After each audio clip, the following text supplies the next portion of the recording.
In the bustling metropolis of Valona, a once mighty empire is now divided by political strife. 3 powerful factions vie for control. The Council of Arcanum, an assembly of mages, seeks to harness the city's magical resources for the pursuit of knowledge and mastery over the arcane. They advocate for a purely meritocratic society, where magical prowess determines one's status. The Commerce Guild sees the situation in Valona as a grand opportunity. The guild aims to exploit trade routes and monopolize key resources, arguing that wealth and prosperity will bring stability to the fractured city. The Brotherhood emerges from the shadows amidst the growing chaos. This secretive group, composed of assassins and spies, operates in the shadows, manipulating events to their advantage. They play both sides against each other, seeking to control Valona from the shadows. Hi, my name is Andrew, and today I'm talking about politics. No, not that kind. The kind you can put in your D&D game that your players will find highly engaging. Now, why should you run a politically sophisticated game? I think introducing politics into D&D does 2 things to improve your game. Having different competing factions that your players are forced to interact with will eventually force the characters to talk amongst themselves to figure out which of those organizations they support. This is a great role-playing opportunity, especially if some characters have very different opinions. Now, of course, some of your players probably won't care either way, but if at least 2 or 3 of them do, this can still work and be a great excuse for the characters to interact and have conflict, while still advancing the plot. The second reason is that having several different competing groups can help to create the illusion of the secondary world. This is because fleshing those organizations out will force you, the DM, to add more detail to the world overall. What are they competing over, and why? Why is what they're competing over important? Etc. The other reason putting politics into D&D can help with realism is because the real world is chock full of factionalism. One of my friends, yes, Zach, you are getting a second shout out in one of my videos, recently described the situation at his work, in which out of a group of about 25 men, recent conflict has given rise to 4 different subgroups. People in the real world are incredibly factional. Now, when you are creating factions to put into your D&D game, there are a couple of rules that I try to stick to. The first is that I will usually create an uneven number of organizations. This is done primarily to prevent ties. Even in a civil war, where there are usually 2 different sides, the loyalists and the rebels, there are usually some neutral third parties that both sides try to sway to their side. Take the American Civil War, for instance. Some slave states seceded very quickly, while others, farther north, took longer deliberating before seceding. And some slave states near the border actually decided to side with the Union. And even in a civil war, each side usually has its own factions within factions. Radical Republicans who wanted abolition now, and firm Unionists who just wanted to preserve the Union. Now within that, choosing an exact number can be difficult. Only having 3 factions will make it easier to flesh out, but it will unfortunately trend toward having a good faction, an evil faction, and a reasonable third party.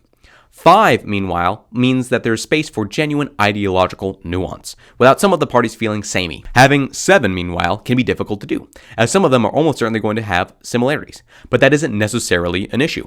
If you explicitly make some of those organizations allies, it can add a whole layer of complexity, as they form and break meta-alliances. The second rule is to introduce nuance. Now, it's perfectly alright for some factions to be the obvious bad guys, but if you plan on doing that and still want some sense of ethical conflict, you can make them sympathetic bad guys, or even have them be allies of the factions that the players think of as the good guys. When you are making groups, I think it's important for the overall ideology to be consistent. It's alright for an individual character to be a hypocrite, to say one thing and do another, but even if it might be realistic, it's going to be very frustrating for the players if an entire group says one thing but does another. The third rule is to have the conflict be ideological in nature. This is opposed to being tribal in nature, or having each faction represent a different species, goblin, orc, skaven, etc. I sometimes break this rule, but just be aware that there will be a tendency for that conflict to take on some real-world negative traits, even without you intending for it to. It may come to resemble a race war or an ethnic conflict, which are subjects that I try to avoid, because even though I run a serious game, the horrors of the 20th century are not something that I need explored in D&D. Now, since this is advice for a fantasy game, I'll give a relevant example. Magic. Magic is probably a controversial subject in your world. Your players will accept that some parties are pro-magic while others are anti-magic. You can add nuance by saying that the anti-magic faction, let's call them the Mandate, are only opposed to arcane magic, which is to say the magic of wizards, sorcerers, and warlocks, and that they don't want to kill them or anything, they just want them all to be registered so that they can't cause any trouble. Now, obviously, any wizards in the party are going to dislike the Mandate from the word go. But if you characterize the Mandate as being altruistic, as providing food for the hungry and shelters for the needy, the non-spellcasters and the party are going to have some mixed feelings on the subject. What sort of ideologies do your factions have? I already gave one good fantasy-themed example, where they stand on arcane magic, but there are plenty of other major issues. If the society is, say, in the middle of a war or an external conflict, one faction may want to see that conflict resolved. Let's say that there are mercantile organizations that wish to see a return to peace, so that trade can flourish. Let's steal from Dune and just call them the Guild. It would be very easy to just present the Guild as a bunch of greedy merchants who only care about making money. But because we want this faction to be more nuanced, we will instead say that they are interested in long-term economic prosperity. Maybe one group is a circle of druids and/or rangers that want to see the natural world respected. They probably also want to see the current war end because the war so often brings natural destruction. Let's call them the Circle. The Circle and the Guild both dislike the war, so they get along, but it's a strained alliance because the Guild ultimately wants to see the expansion of civilization at the expense of nature. Now, we already have the mandate from earlier, and I think they probably are mostly neutral, but nominally support the war. Let's also go ahead and make them the official religious faction as well. That seems reasonable. We also need some groups that support the war. I think a faction of nobles called the Patricians makes sense. They are currently in power. Most guards and knights answer to them, and they represent the rule of law. They're probably a bit old-fashioned, but we still want them to be a bit favorable in the player's eyes. So let's have the war be defensive in nature. Another nearby country is invading. I'm assuming we are in a fantasy world, which means that concepts like nationalism don't really exist. That is to say that, unlike today, the state to which you belong being invaded is not this great unifying force. That really started in the 19th and later centuries. During the Middle Ages, most people didn't care about who was their king. Your players will probably feel differently, and that's part of the point. Now, we want our fifth organization to support the war, because the steady-state world is that the war is currently ongoing. Often you will find that creating the final faction, which balances out the rest, can be pretty hard. Now, the two most obvious choices at this point would either be a magic organization or a thieves guild. There's nothing wrong with doing either of those, but I have a different idea. Let's say our unnamed fantasy kingdom happens to have a very sizable minority of tieflings. I don't know precisely why they're here, but let's be general and say it's the result of a diaspora. We can create all sorts of interesting parallels between the real-world diaspora of the Irish or the Jewish peoples and the tieflings in our game. Now, you may have noticed that this group breaks my non-tribal rule from earlier. I'm willing to break that rule in this case because I'm going to take very special care to say that none of the other immediately present factions have anything against tieflings as a people. These tieflings have, on occasion though, been mistreated, and so they founded an advocacy organization called the Pact. They support the war because the invading kingdom is pretty xenophobic towards non-humans. We've already got a lot of different angles with each of these factions, and there is definitely going to be some drama within the party as far as which group they support. Many players are going to lean towards the Pact because we live in a much more inclusive society these days, which will naturally align with the party supporting the war. On the other hand, some players may recognize the destructive cost of war and prefer a peace settlement, which will align them more with the Circle. One thing you have probably noticed is that all of these example factions I've created have one-word titles. That was intentional. I think you should try to use simple and easy to remember titles for your different groups, preferably one, maybe two words. I also hope that it's evident that each of these organizations is not monolithic. The guild is not one huge guild, but is in fact an association of many different mercantile guilds. The patricians are not one single noble family, but several, all aligned in goal, and so forth. I also like to give each group more than one title. They have a common name, the mandate, and a name that is only used by the politically sophisticated, the Holate Mandate of Prado, with Prado being a god. Now, how do you actually go about introducing these factions into your game? The short and simple answer is to make about half of all of the NPCs the heroes interact with belong to one of those parties. Now, that sounds like a lot, but only some will actively espouse their beliefs, while others keep it more subtle and will only talk about it if asked. A very simple tool is to have most of the major quests that are offered to the party come from a political agent. At first, the PCs probably don't care or get involved, as they go about their typical low-level adventurers, killing bandits and goblins and eventually facing off against a necromancer, or whatever. Eventually, though, you will want for there to be some sense that the player's actions are having a material impact on the chessboard. I'd say by about level 5. I'd start subtly. After the party clears out a nearby bandit-occupied castle for the patricians, describe how more guards are seen in town, now that they no longer have to patrol the roads as much. Or, after defeating the Scion of Orcus, a necromancer, at the behest of the Circle is now able to better guard the edge of their forest. The secret is that this stuff doesn't have any mechanical significance. We are just characterizing the party's actions with significance. Eventually, the characters are going to start leaning in the direction of some of those groups. This is the natural outcome of this situation. Once it's pretty clear to you what those factions are, have one of the opposing parties directly or indirectly do something that will really anger the PCs. They kill one of the PC's allied NPCs, or maybe they take one of their magic items. This will galvanize your players. They will go from somewhat disliking that organization to outright hating them. At that point, if you are able to channel that outrage, not at you the DM, but against that faction in the game, the players will become incredibly driven. Having a bad guy that the players hate and can feel good about hating is an incredible thing. Now, the other ways to increase tension are all of the typical ways that you will see in a story. Have an NPC the players thought was an ally, turn on them, or introduce an enemy lieutenant that can do crazy powerful things. Another way to create drama, at slightly higher levels, I'd say by about 8th, is to have negotiations between the factions, in which the PCs are able to contribute. They can smooth over ideological differences to make an alliance, or try to split the opposing side.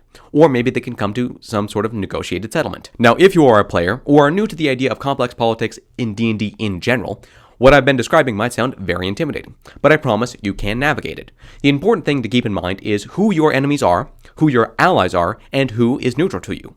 If you are playing in a game with different factions, your DM may offer you to have a connection to one of those factions, and I would suggest you do it. By knowing exactly how your character feels about the conflict, you'll find it is much easier to determine which of those groups you like and which you don't. You'll find it is much easier to roleplay a character with connection to the setting. Now, on the off chance you are playing in a politically sophisticated game, but don't know the parties from the outset, if you are one of the players in my upcoming game, this part is for you, do your best to observe all of the different groups. Get a sense of what they want, and figure out if that conflicts with what you want. Eventually, though, you'll just have to pick one of those groups to try and be friends with. But just know that everybody hates somebody, and that no matter who you choose, there will be consequences. Not all games resolve around a conflict, and may instead include factions as a background feature, as set dressing. A lot of games in the Forgotten Realms probably are this way, including the Zhentarim, the Harpers, and the Flaming Fists, just as free world building. Baldur's Gate 3 is essentially this way. Sometimes just having a political conflict in the background of your game can be very useful. It adds subtext to the events of the campaign. If you want the whole game to revolve around said conflict, though, there's a few things to keep in mind. There's lots of ways to resolve the conflict, depending on how much crunch you want your game to have. The easiest is no crunch. No real mechanics, all narrative. After a major move by the players or their enemies, just think of what the next narrative beat would be. Each side is constantly reacting to the other. The players attack an enemy stronghold and seize an important magic item. The enemy starts harassing allied shipping, increasing the cost of healing potions. These sorts of events continue, but build in significance and eventually lead towards a big climactic battle. The heroes defeat the enemy leadership and we resolve the conflict overall. Now you can do this, that's essentially the way I ended my first campaign, but advise you add at least some basic mechanics to it. You could use the victory points mechanics out of Red Hand of Doom. Each major objective and side objective all have point totals associated with them. There are several check-in points at the end of the chapters, where you total up the points and see how the plot advances. There's a ticking clock as the bad guys advance their schemes, and the campaign eventually builds towards a big battle, in which the choices the players made earlier in the adventure have consequences, as either they or their enemies receive various reinforcements, which has a material effect on that final battle. A party which did none of the optional objectives may find it is very difficult to win that final battle. This will require a lot more work on the DM's part, to think of the potential objectives and weigh their importance against each other. A slight modification to the victory points model, which should be easier to run, is the plot coupon model. During the course of play, the heroes go about collecting and completing plot elements until they have enough and can, quote, cash them in for the end of the adventure. This is actually the way I plan on running on my next campaign, and I think this is probably the best happy medium. Another solution would be to use an existing system to resolve the conflict. MCDM's Kingdoms and Warfare includes robust rules for Intrigue. I've never fully run it, but the rules included are probably robust enough that with a bit of modification, they could be used to run an entire game separate from D&D. These rules seem fine to me, but assume that there are only 3 factions, yours, the enemies, and a neutral third party. I mostly bring these rules up to say that you don't need to graft an entire game mechanic onto your game to have a sense of political sophistication. If you and your players want robust rules for that sort of thing, however, and don't want to create those rules yourself, I'd recommend you check out Kingdoms and Warfare or similar products. Now that we have our competing groups, we know what the conflict is about, and we even know how it's going to resolve, what are the long-term implications? This will partly depend upon the alliances the parties made, and which enemies they defeated. I'm going to assume your players are not homicidal maniacs, and so no faction is going to be outright destroyed. Defeated organizations might dissolve into smaller factions and run to the hills.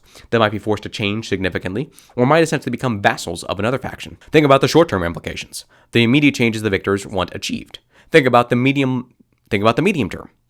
Think about the medium term. Do the alliances that were formed stay together or eventually drift apart? Think about the long term. Does the conflict cause a fundamental shift in the balance of power in that society? Let's take the American Civil War, for example. The immediate result is that the Union prevails, that slavery is forever ended in the United States. The defeated South is forced to accept not only an end to slavery, but also to give universal suffrage to all native-born men. In the medium term, the radical Republicans begin Reconstruction in the South, but by 1876, relations between the former Unionists and radical Republicans break down, and Reconstruction is ended. In the long term, in place of formal slavery, the South institutes sharecropping and Jim Crow laws. By 1890, African Americans might no longer be property, but they are still not equal. Now let's apply this to our D&D game. The players choose to ally themselves with the Circle and the Guild, and try to see an end to the war.